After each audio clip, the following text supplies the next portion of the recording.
بسم الله الرحمن الرحيم. عن عائشة رضي الله تعالى عنها قالت قال رسول الله صلى الله تعالى عليه وسلم تحروا ليلة القدر في الوتر من العشر الأواخر من رمضان. رواه البخاری. نبی کریم صلی اللہ علیہ وسلم نے ارشاد فرمایا، لیلۃ القدر کو رمضان المبارک کے آخری عشرہ کی طاق راتوں میں تلاش کرو۔ دوستو، لیلۃ القدر جس کو قرآن کریم میں خیر من الف شہر کہا گیا ہے کہ اس رات میں عبادت کرنا 1000 مہینے عبادت کرنے سے بہتر ہے،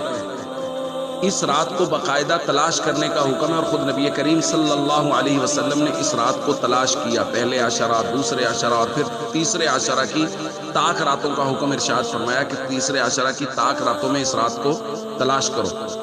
تو یہ بہت عظمتوں والی، فضیلتوں والی رات ہے، اور اس کو تلاش کرنے کے لیے جو نبی پاک صلی اللہ علیہ وسلم نے طریقہ اختیار فرمایا وہ ہے اعتکاف۔ تو اعتکاف جو ہے اس کے ذریعہ سے لیلۃ القدر کا حصول یقینی ہو جاتا ہے، اور معتکف کو اور بہت سے فائدے ہوتے ہیں۔ نبی پاک صلی اللہ علیہ وسلم نے معتکف کے بارے میں ارشاد فرمایا، هو يعكف الذنوب ويجرى له من الحسنات كعامل الحسنات كلها، کہ معتکف جو ہے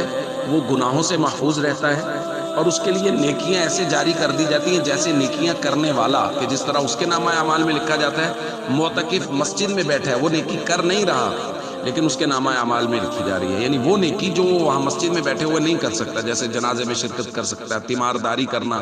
یا تعزیت وغیرہ کرنا، چونکہ معتکف وہاں نہیں جا سکتا تو بغیر کیے یہ اعمال معتکف کے نامہ اعمال میں لکھے جا رہے ہیں۔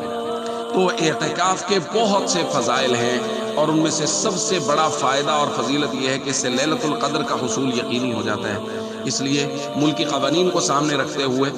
اعتکاف کی کوئی نہ کوئی ترتیب بنانی چاہیے، جو قوانین بنے ہوئے ہیں ان کے مطابق، اور آخری عشرہ میں محنت زیادہ کرنی چاہیے، کوشش زیادہ کرنی چاہیے، عبادات اور معمولات کی زیادہ پابندی کرنی چاہیے، کہ اگر پہلے کوئی سستی کاہلی ہو بھی گئی ہے تو آخری عشرہ میں اس کو نہیں ہونا چاہیے، سستی کو ختم کرنا چاہیے، اور جو وقت باقی ہے اس کو انتہائی عقیدت، محبت اور اعمال کی پختگی کے ساتھ گزارنا چاہیے۔ السلام علیکم ورحمۃ اللہ وبرکاتہ۔